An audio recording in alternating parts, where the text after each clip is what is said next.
मला पाहिजे ना जे ते सर्वांना द्यायचा पहिला प्रयत्न करतो.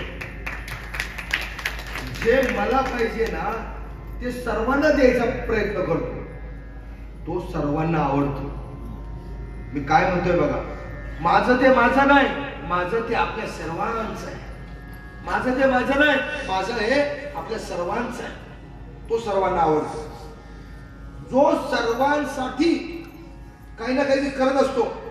एक तर आपण करू शकतो ना, एक शेतीसारखा आपण खिशात नाही हात घालू शकत, पण एक तर करू शकतो. काय करू शकतो? सर्वांना मला जे सुख पाहिजे ते सर्वांना सुख पाहिजे, ही गोष्ट बरोबर आहे ना. माझं जे भलं व्हावं असं मला सतत वाटतं, ते सर्वांचं भलं व्हावं सर्वांना वाटतं ना. मग प्रत्येकाने हा विचार केला की मला जे सुख पाहिजे ते सर्वांना सुख मिळावं, माझं भलं व्हावं असं वाटतं, ते सर्वांचं भलं व्हावं वाटतं की नाही.